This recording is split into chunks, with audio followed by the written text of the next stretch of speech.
Stephen, Andrew. do you fancy spending a quiet night inside number 9? Yeah, let's.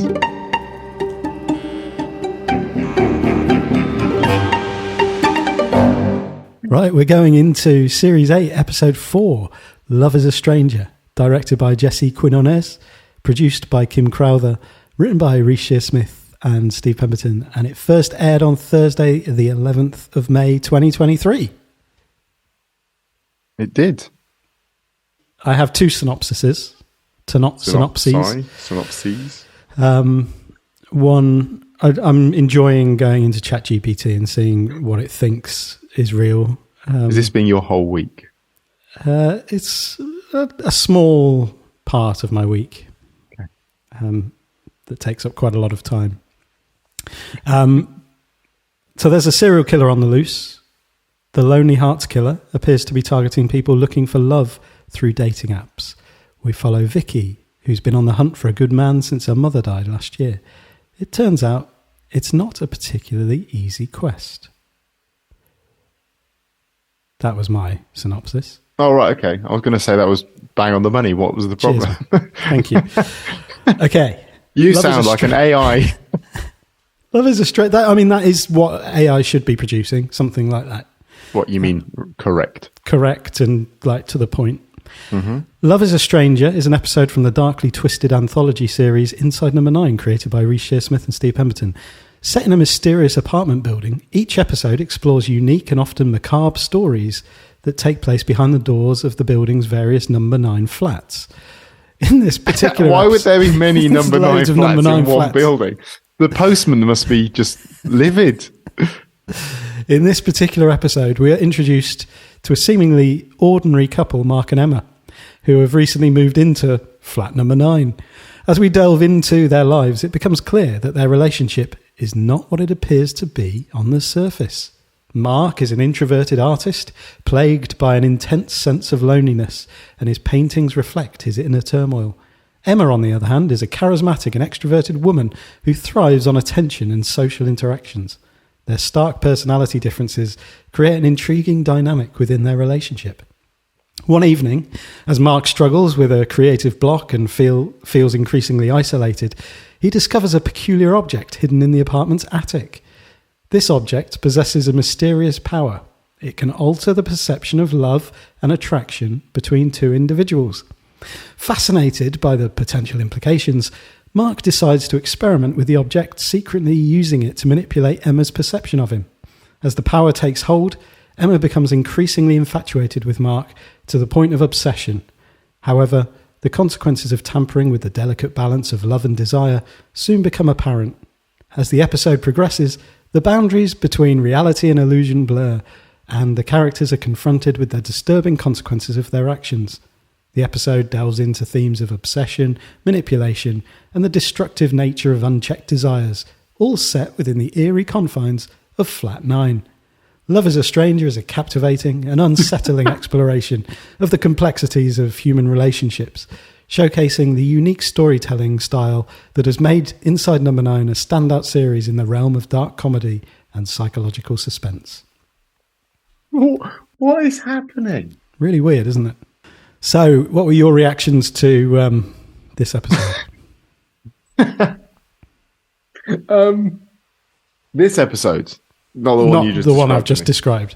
We can't start every single week with this from now on. Can't we? No, we can't. It just, yeah, I'm baffled. This episode, yeah. Love is a Stranger. I thought it was brilliant.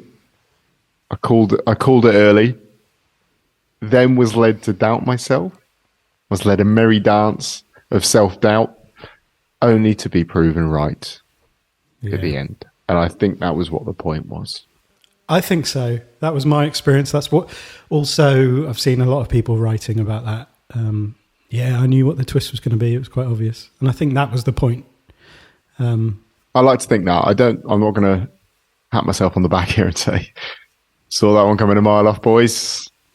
Come on. No. You got to get up pretty early to fool this guy. No, I think it was the point. Yeah, because I think it was the storytelling that went through the episode as everything kind of came together as to why she was the Lonely Hearts Killer. And I think it was just it was one of those really unnerving episodes. A lot of silence in terms of soundtrack. There was not the music sort of came in and out at certain moments, but I thought it's quite a rare. There's not many episodes that I could think of where you have such a straight acted part.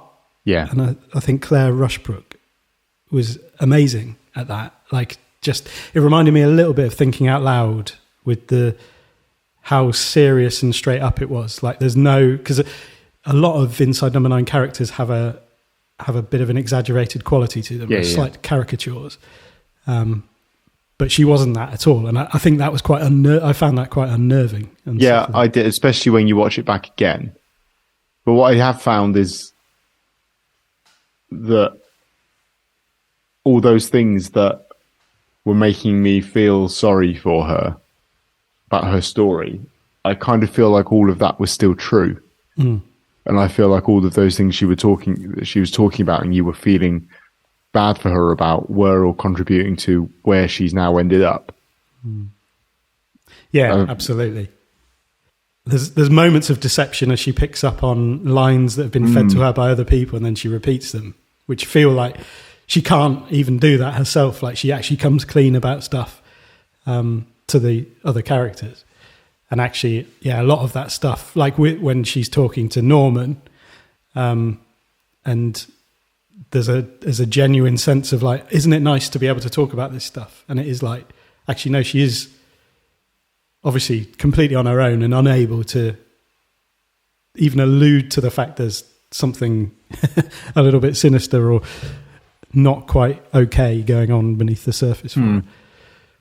That stealing lines and then coming clean was really odd when you get to the end of it. That she's almost creating this whole... She's getting wrapped up in this persona that she's going with, which I don't... Again, I think there's a lot of truth in that character that she's created for herself online. That is her. Yeah. She's just not coming out and saying, and all of this has led me to want to smash people's heads in.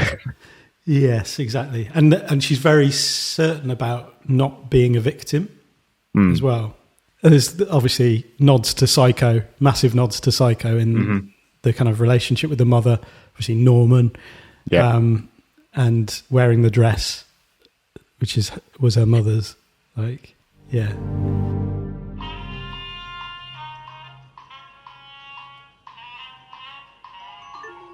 Oh, hello. Hi. Yeah, so shall we just rumble through the episode and... Yeah, because we just get introduced to each of these characters one by one, all of which I thought were great in their own little ways. I thought they covered the different elements of this world quite well. Yeah. And then there's this thread running through all of it where there's like this flash forward scene building as you go through, and you're quite rightly thinking that this is all a prelude to that, to how they ended up there.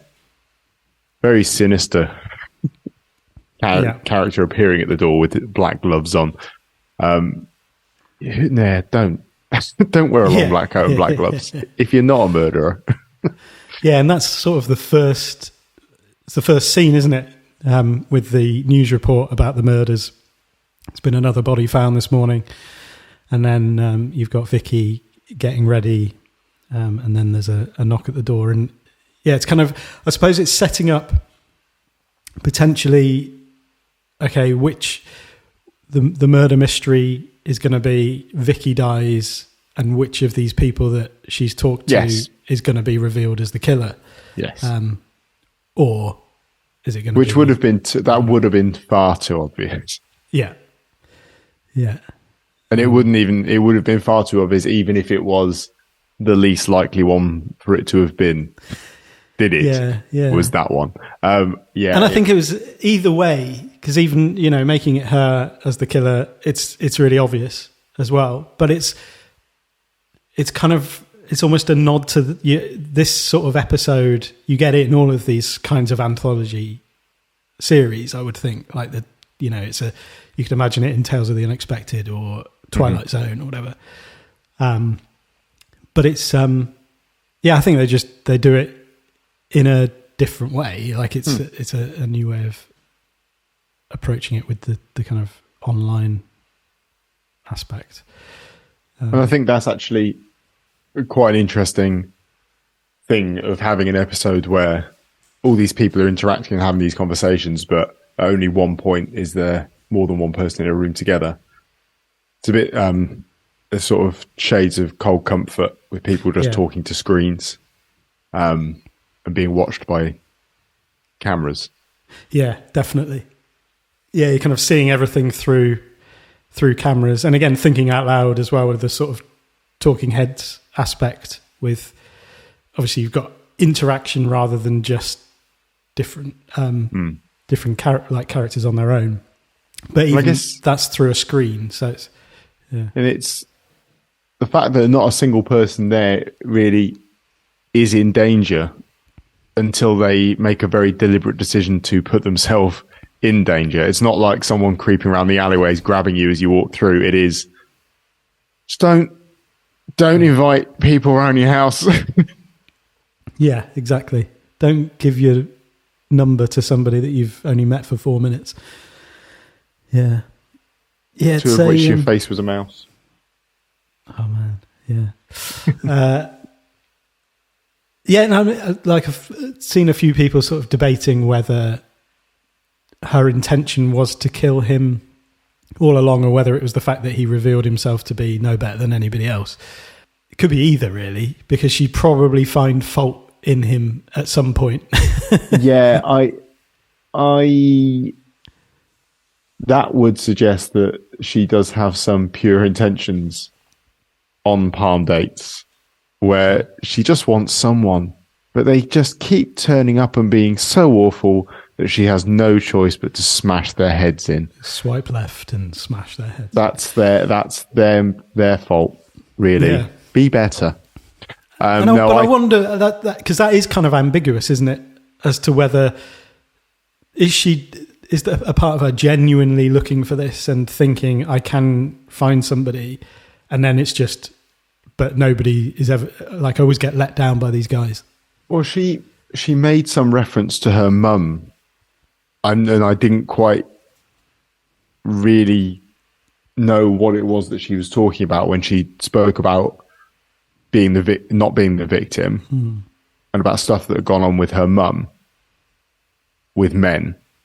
Like and her I dad don't leaving, I think. Was that all it was? But her mum was just generally mistreated by men because her dad walked out, and so she now has a massive chip on her shoulder about any male who would like to be in a relationship. And so, in that case, nah. Or it could be literally just about her dad having walked out, and mistreated her in that sense, and then left. Which is interesting when you consider how disgusted she was with Norman. Not Norman. Was it Norman? Reese's character. Yes, Norman just trying to find his mum, and actually what she's doing is repeatedly finding her dad. Yeah, that's true. Yeah. And smashing her dad's head in repeatedly. Yeah, that's what it is, isn't it? Yeah. Yeah, dressed as her mum. I have never been, but I used to love watching it on the TV, and I've always really loved gardening. Really? Yeah, I put it as one of my passions. Well, that's a good start. What else is on that list? Well, that would be telling, wouldn't it? I've got to keep some of my feminine mystique. Absolutely right. So, how big's your plot? Yeah, so someone's at the door, and then we cut to this. Do you see the palm dates? The little screen. Smoochy, yeah, the loading I think, screen. And with subtitles on BBC, it was like smoochy music or something like smoochy that. Music. The description, yeah. Yes. And we meet Edgar. Matthew Horn, who Have you ever seen any of Bad Education? No. Odd Program. It's the one where Jack Whitehall is a teacher. Oh, I've seen some of that actually. Yeah. And Matthew Horn plays a creepy, out of place head teacher who I don't really know how that casting happened, but this seems like almost an amped up, creepier version of that sort of person. Mm-hmm. What I found with this guy was his ability to be both creepy in being really interested and then switching to being incredibly creepy by being uninterested. Yeah. Bizarre. Yeah. Yeah, he was very difficult to read in terms of his intentions and his, what he's there for. And I think that, they all have different intentions. I think that's the point of every single one of them is they're looking for something that they're probably not going to get. Yeah. But yeah, you're right. And they, because he's like he's weirdly, because he sort of using euphemisms and things around the. How big is your plot? And, little nod to the fact that maybe there's a murderer here. A burial, yeah. A burial, yeah. And we see her, that sort of emptiness of her existence is really played out right from the beginning there, where she's like, I love gardening, it's a passion, but I don't have a garden, essentially. Little window box. Yeah. You mean a jar, a pickle jar. Your gardening is planting bodies, essentially. And her family consists of a brother that she's going to see once he's settled down, and he's been there for 6 years. Yeah. And so that's that kind of alluding to that sort of life on hold aspect of her, where everything's just, it's almost like you can imagine she's just woken up as she is right now, realizing all I've been doing is caring for my mum, and like I haven't, like my life's just passed me by. And I think that's kind of summed up in that. Yeah, I'm just waiting for him to settle down. It's like he's lived there for 6 years. Yeah, I think you can go. And actually, this at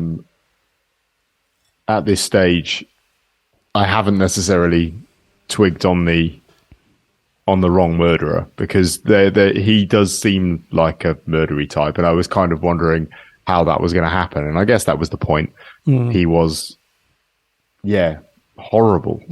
Yeah, in there with the let's live dangerously, share our names. And he was, and he just changes into that bored. He's just totally disinterested in what she's saying, and then he's like picking his nose. Yeah. He's into Dire Straits and Dylan. What's your favourite album? Simply Red. Probably the greatest hits. Yeah, I'd have to say the best of the Beatles. Yeah, and I think you wonder on like rewatch, has he dodged a bullet? Has she? Because she was obviously interested in maintaining the conversation. Yeah, she was going in keen, especially when he made a weird euphemism involving sofas, saggy sofas. Is that not? Are you not supposed to be sort of trying to, I don't know, make your language a bit nicer when you use an analogy about a sofa? Especially when it's a bit confusing, because it's like, okay, so are you after a sleek and hard lover? Yeah. Is that the sort of sofa you want? A sleek and hard sofa? Surely not. You want a nice sort of... aerodynamic sofas are incredibly important. Yeah, I think it's sort of it's a weird metaphor, that one. And then he finishes by saying, "Well, this is good practice for the next one." Yeah, and it's just like, so harsh. And she was still when he said, "We've only got a minute left." 55 seconds. Well, that could be half a lifetime in the world of speed dating. She seems desperate to keep this running. Yeah. But no. Yeah. No. And maybe that's what it was for him. He thought, "Oh, I'll see how this goes." And then halfway through went, I've got what I need out of this. Yeah. And she hasn't. But again, on rewatch, you're thinking she's seen someone here that is not a very nice guy who could potentially be quite a good victim. He could be a good victim. Yeah. Which again is like, is she wanting to lure people? Like that question again is she wanting love? In which case she then gets disappointed when they turn out to be arseholes and she has to kill them. Or is she looking to lure someone who she can immediately say, no, you're an arsehole. I'm going to kill you. You say a good victim. Does being a bit of a creep warrant being bludgeoned to death? It's fair game. I'm going to say no, but I'm not going to say he's fair game. But I think, yeah. No, I think it would be harsh. He was harsh, but I think bludgeoning him to death would be harsh as well. I'm really glad you came. Right, victim number 2. Good evening. Hello there. This is weird, isn't it? Could you sit up for me, please? Sorry? Sit up a little, would you? The lighting is very poor, your end. Is that deliberate? No? Maybe if I tilt the screen back? Is that better?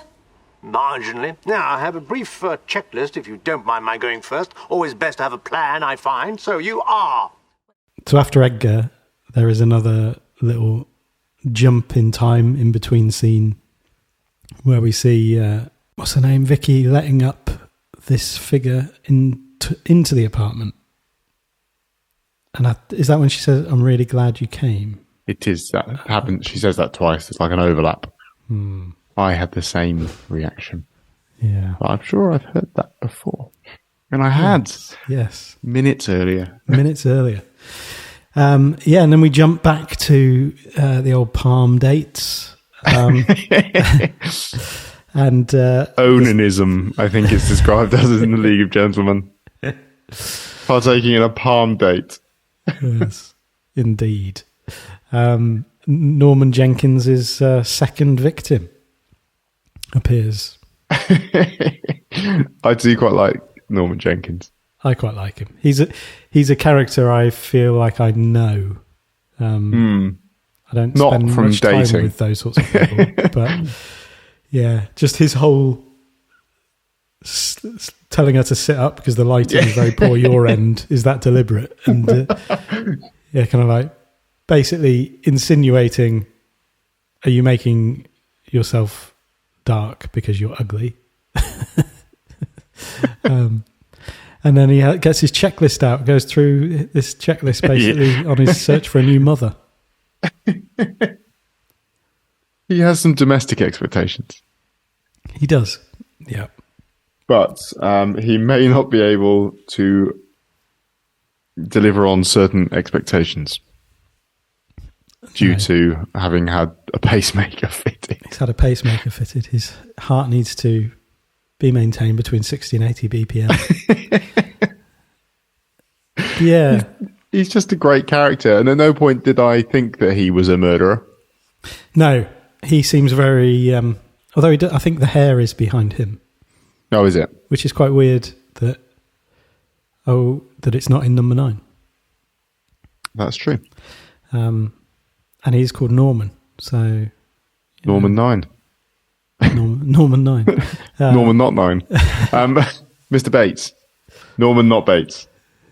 To kind of get the footloose and fancy free line in this bit as well. Loose and free. Yeah, which is, and then it goes into this thing about like it's good to talk about the big life changing stuff to someone, and then he takes that personally. Oh, I'm not lonely, if that's what you mean. Which is it's a kind of strange little. She talks about how when she lost her mother, she kind of lost her bearings. Yeah, untethered and lost her bearings. That's a bit of a sort of a confession moment, almost that. Yeah. This all kind of spiraled for her, and this is how she's, I'm not going to say dealing with it because it would suggest a lack of dealing with it. Yeah, this is how she's processing it, responding to it all. And And she, that sort of asked, like, invitation to meet for a coffee to talk about it, would suggest, I don't know, I read that as like a genuine, or maybe there is someone, maybe she is just like, I want to kill him, that's fine. Anyone. I'll kill, literally kill anyone. I've just had bloodlust. That's all this is. But there does seem like because he talks about that story of like, if they went on a date, they'd go to Kensington Gardens, because that's where his mother used to take him, have ice cream before dropping him back on the train to boarding school. And like, she seems moved by that story. Yeah. And like a bit of a empathy moment there of relationships with mothers. But then he shuts that down with no, you look nothing like her. That's a brilliant line. Yeah. So it's like, he is just looking for a mother. I think that's why this Vicky character is played so well, because it's so hard to tell if there are any flickers of what could be real feelings and real emotions and actual letting guard down. You cannot tell at all. And I know that's part of a character being played within a character, but it is superbly done, because you really don't know, even knowing that she's a murderer.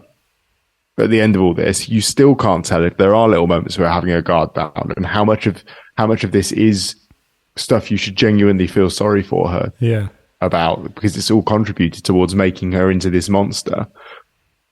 Yeah, it's good. And is all of this kind of I'm a nothing person, like even that whole I was a carer before I then just volunteer at a charity shop, and like with Norman going through the things, like I like gardening and walks and cooking, and he's like, standard stuff, like it's all very ordinary, just say it, nondescript stuff that means that she blends in to, like, she's very unmemorable, which is probably quite ideal for a serial killer. Unremarkable, and nothing about her that is going to stand out to people as like, there were some red flags there. I mean, there's no red flags with her. No. She actually does come across as just lovely and unsure of herself. Yeah. And you see her the way that she's talking to those people. Yes, it's a serial killer act, but at the same time, she does come across as a lovely lady who just can't find someone. Yeah, very much so. Yeah, and so she's a bit sort of shaken by the end of that conversation. Just a bit sort of like, what the hell? And then Manny appears. My last date was after a mother rather than a partner. You never know who you're going to get, do you? Yeah, true. You've got lovely eyes. Thank you. The moment Steve Space appeared with that beard, I just smiled. His characters are always so good. It's brilliant. Yeah. He's such a disingenuous liar, essentially. He is, but he's playing the opposite.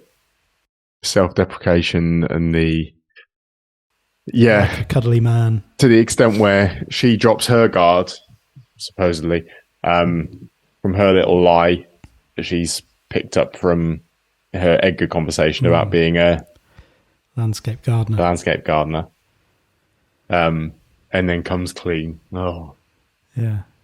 Again, there's onionness to this. She's a really complex character.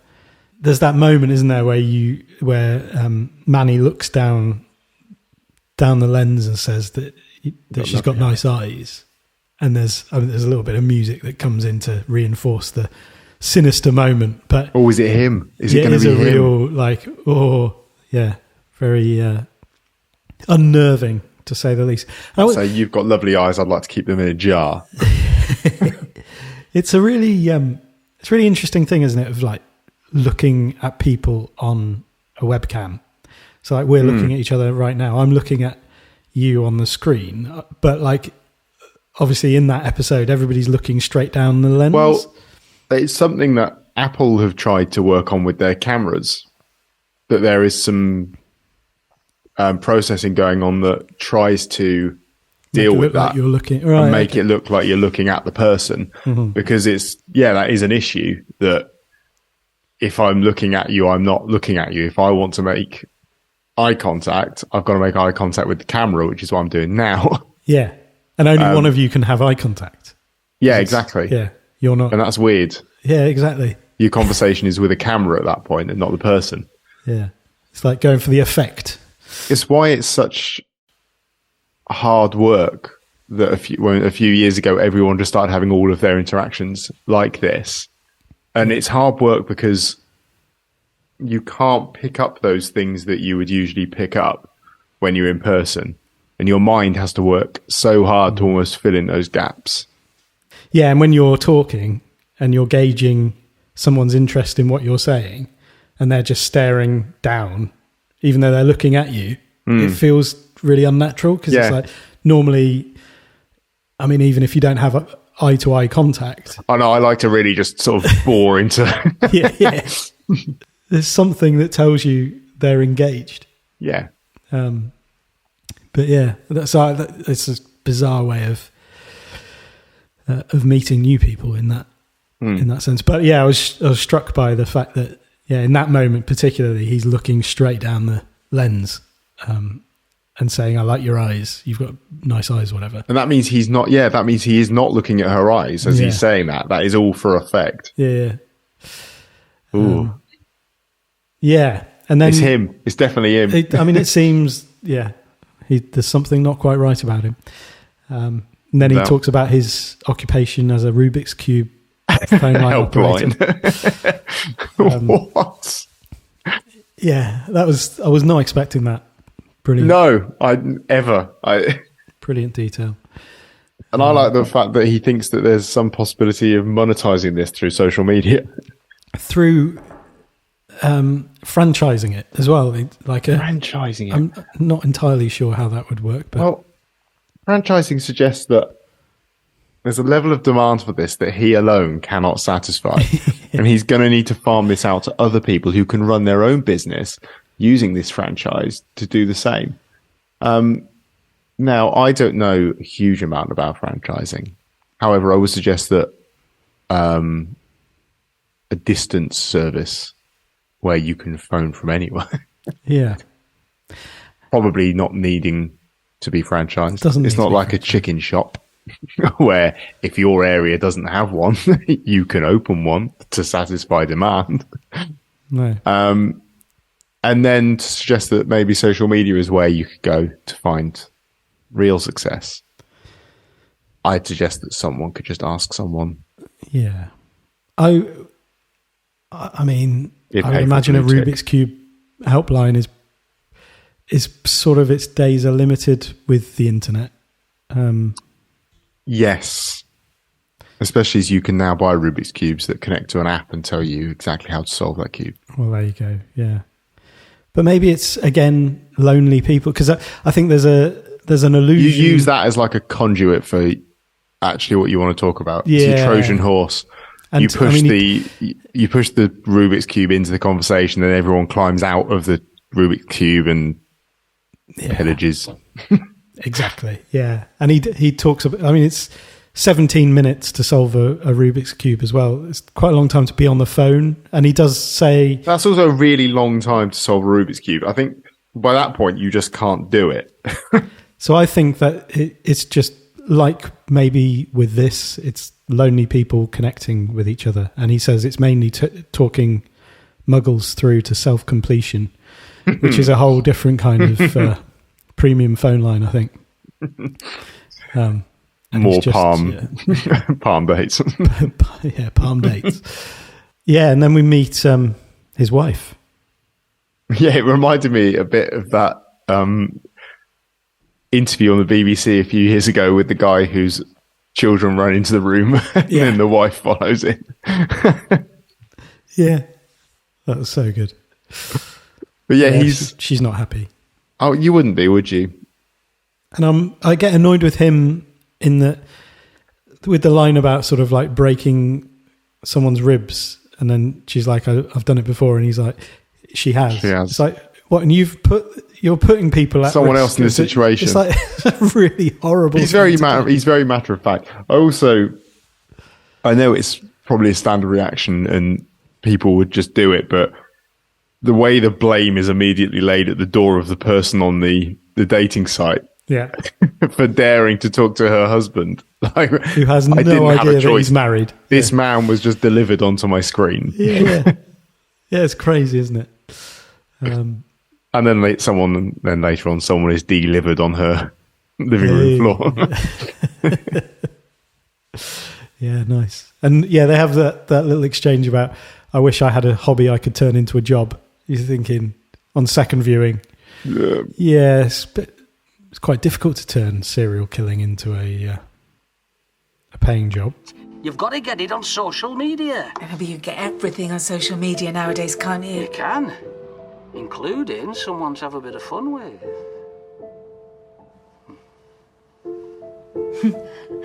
I wish I had a hobby that I could turn into a job. Oh, it's the best. And then there's another in-between scene. The door opens. We've got a bit of a POV thing happening, and the bottle of wine, which has been opened already, is handed over. That's the behaviour of a psychopath. It's a strange thing to do. Is that part of the ritual of what he learnt on that course? Yeah, maybe. Yes. Which sounds like an Andrew Tate course. It does, yeah. It's a power move, isn't it? Here you go. I don't care. But it's just weird. Yes. I mean, yes, it is. Because to me, it speaks of a lack of self-control. Yeah, but so's walking in and insulting someone's dress. Well, yeah, I mean, the whole thing is. The whole thing's awful. Yeah, that's true. Yeah, and then we cut back to she sat at the table, kind of feeling a bit like this night's not going great. She's drinking her wine. And then there's a voice saying hello through the screen. Yeah. Leslie is just a complete knob. She's got a bipolar name.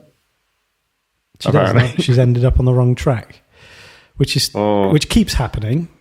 So why not do something about that? Because that's not why we're here, is it? Well, it turns out that it actually works out quite well for her, doesn't it? Because she's not here to find love.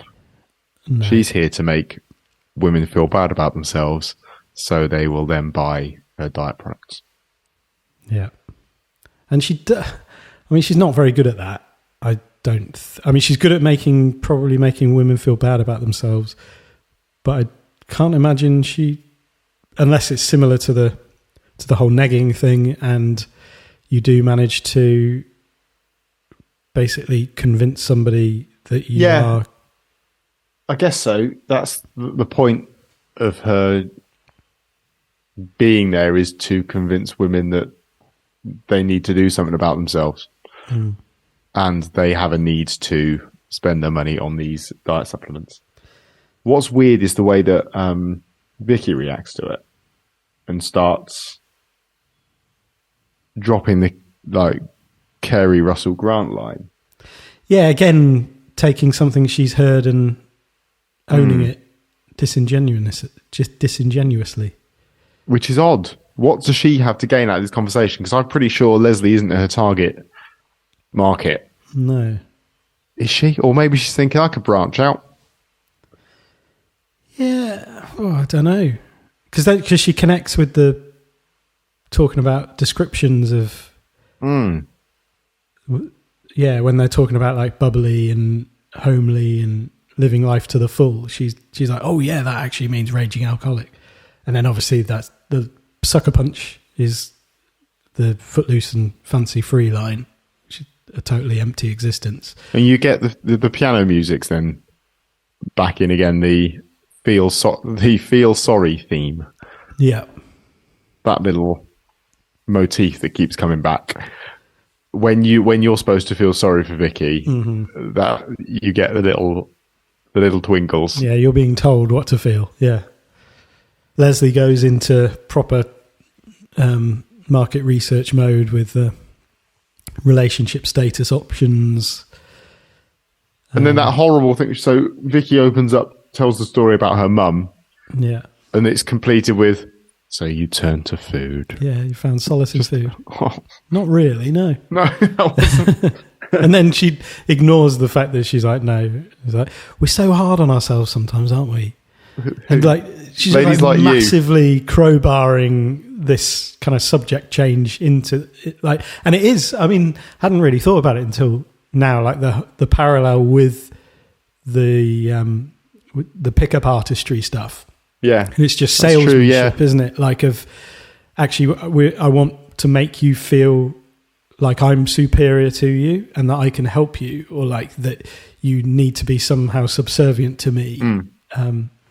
And you're going to look for my approval. But I'm going to destroy you first, essentially. Yeah. So you have such a low opinion of yourself that you're likely to sleep with me or buy my diet pills. Product. Yeah. Which is marketing in a nutshell a lot of the time. It is. Ladies like you. Bubbly. Fuck off. Yeah. Outrageous. Fish in a barrel. Yeah. Not nice. Then we go straight into the last one, don't we? Straight into the mouse. Yeah. Mouse. And she's seething at this point. She's given up. And I think there's she's genuinely feeling bad about herself.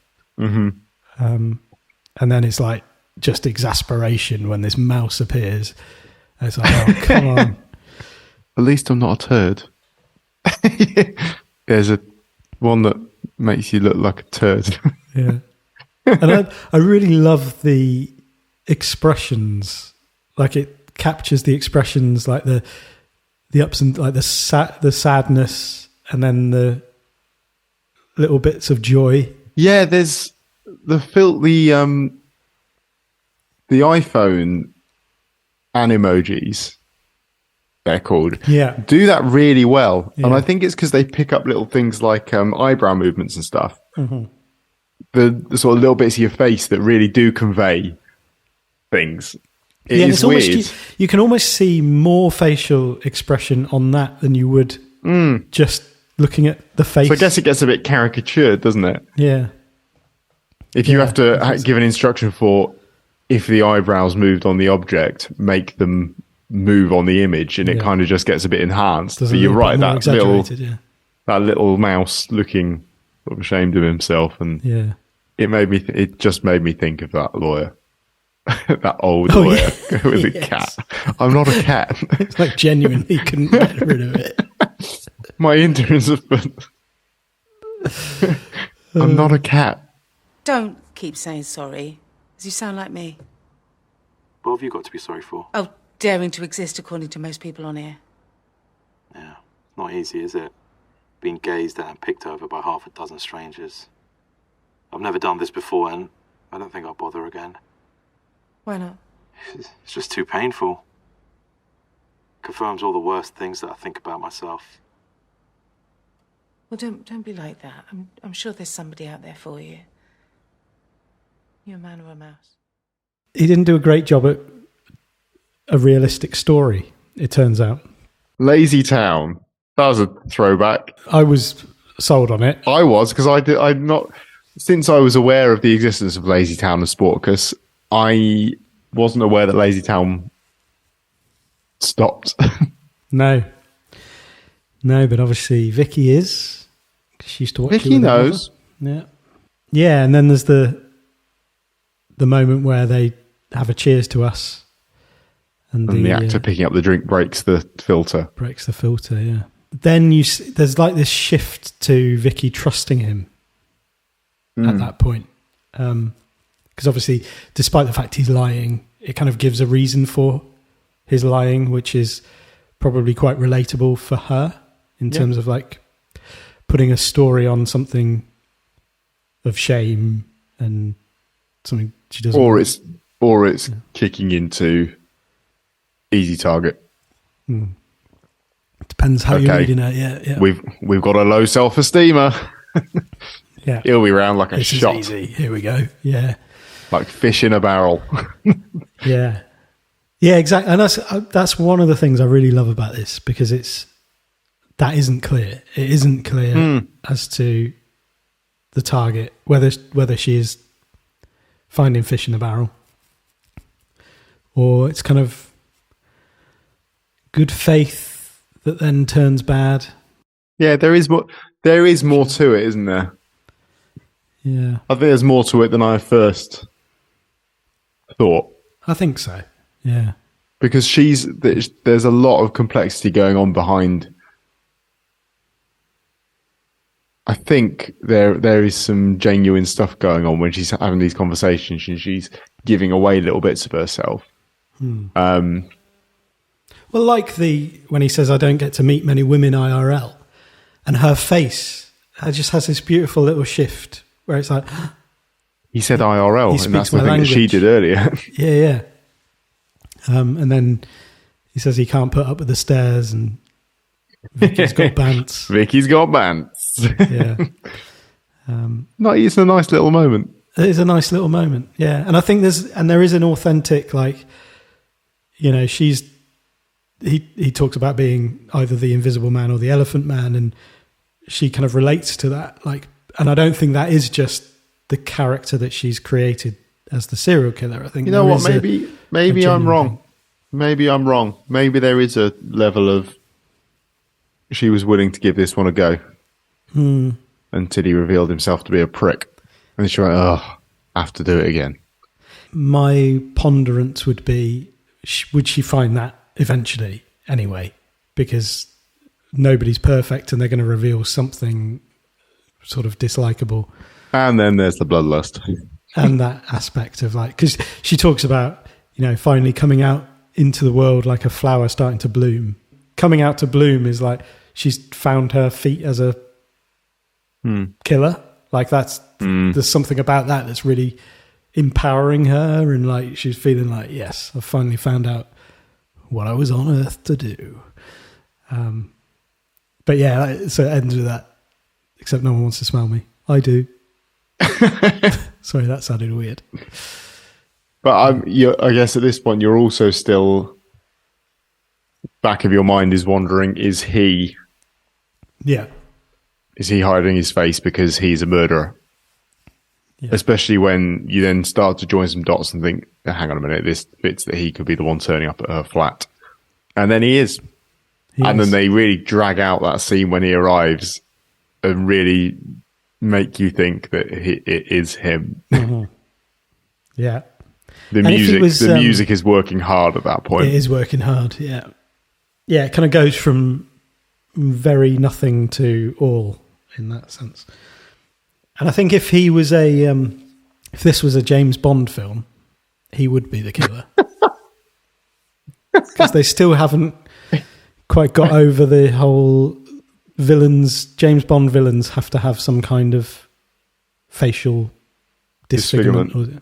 Oh, I have to cry blood. Yeah. That it's kind of thing. Oh, yeah. Or have metal teeth. It's ridiculous. Yeah, you're right.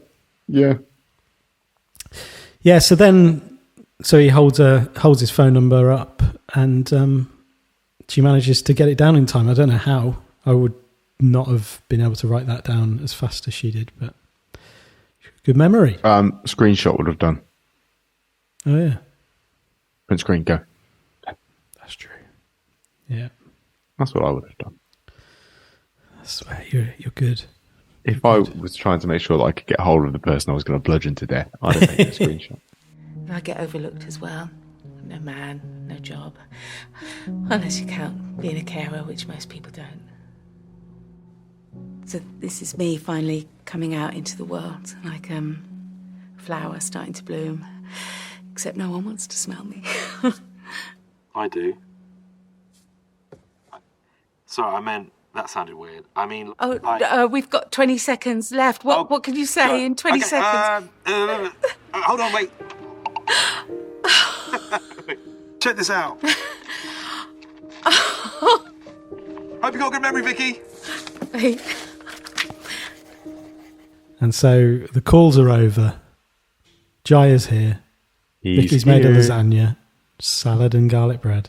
It's got layers. Layers. There you go. And then there's this just really weird moment, isn't there? When she invites him to sit down, and the mood changes when she kind of asks him about his work, how his day was. What do you do for work? So, I'm in investments. I'm going to buy some Bitcoin. Running the numbers on some Bitcoin. Yeah. And then just like straight into the neg on the dress. You're the third person I've seen wearing that dress this week. Must be on sale at a charity shop. How does he think charity shops work? I mean, the whole thing is, it's a mess. And then he jumps to so he goes from the being a dick with the Bitcoin to being a creep with a jewelry. Yeah, basically sort of like, now I'm going to be really nice to you and give you a gift. And I mean, it's all out of like the grooming. And that's where it's like this really weird crossover between like, marketing, pickup artistry, and then actual like proper grooming. Actual grooming, yeah. I guess it's all of it is just rooted in psychology of getting people to do stuff. Power play, really. How to make people feel inferior and then sort of wanting your attention and whatever. And then he takes a sniff and she goes to get crisps. I can smell you now. It's creepy, very creepy. You've been working today because I never asked you what you did. Yeah, so I'm in investments. So buying, trading, selling. I'm actually going to get some Bitcoin soon, so I'm just running the numbers. That sounds exciting. Yeah, it is really exciting. Yeah. It's an interesting dress you're wearing. You're the third person I've seen wearing it this week. Really? Must be on sale or like at one of them charity shops or something. No. It's quite old. It used to be one of my mum's, I think. What makes you say that? Yeah, and then the great conversation about having to empty her mum's bag every 4 hours, so she hasn't been on many dates. Sounds draining. Literally, yeah. And then the weird thing about his mother. Yeah, is your mum still with us? I think so. And it's almost like he's so focused on. Yes, that's what it is. He's just laser focused on what he's about to do. He's not even registered what she's at. No. And then just, launches himself at her. Which I suppose and there's no point at which I was thinking he's about to kill her. The only point I thought he was about to kill her was when he was putting the necklace on her. That was the only point that I thought he might be about to garrote her. A bit of a threatening... Yeah. James Bond villain style. Yeah, that's true. But yeah, in the kitchen, it's all just like, what are you doing, mate? Like, I love his angry response of getting his condoms out, lobbing them. These are a waste of money. Wine. These half drunk. Yeah, and then kind of goes through the process of like, I thought I could skip a few steps. Like these are all things I've learned on this pickup course, like the higher value of the Bitcoin and negging. It's supposed to make you like me more or something. He went to the toilet in that bit, so not quite sure. Because the rest of it was flawlessly executed. Exactly. And then she goes, it goes into the sort of like, I'm disappointed. You've let yourself down, which almost would again motherly. indicate the very motherly and indicate the fact that like, no, I'm going to have to discipline you. I was hoping that it wouldn't come to this, but you know what? And I like that he doesn't even do a bit of a sort of a mea culpa. You know what? Yeah, bad form on my part. Yeah, let's at least enjoy dinner. No, you know what? Down. I'm not even interested in it. I'm not even interested in the food. That's not what I'm here for. You're right. It's a lasagna. How can you not be interested? Love a lasagna. I love a lasagna. Garlic bread. Yeah. Lovely evening. Half drunk bottle of wine. Beautiful. And then so she disappears to sort of set the table, which is already set. All right, mate. And then he's like, "Are you nagging me now?" As he's looking at the jars. Oh, because she was talking about how stupid people would have to be at this point to go out and meet people. Yeah, with a serial killer on the loose. And then his eyes rest upon a jar with a finger and a wedding ring. And then it's interesting that, because there's quite a lot of time where he could have reacted and maybe, because I mean, a mallet is not the most sort of versatile instrument in terms of like, if he... No, that's true. The only harm you're doing with that really proper job is head. Yeah. Smack on the head. And he just sort of stood there and allowed it to happen. Takes it. Yeah. He's a bit stunned. He's a bit shocked. I mean, you're probably sort of in a bit of freeze mode at that point. Like, oh, I wasn't expecting this. He thought he'd found someone with low enough self-esteem that they might fall for his pickup artistry. So to find them suddenly very much in control of the situation with a weapon.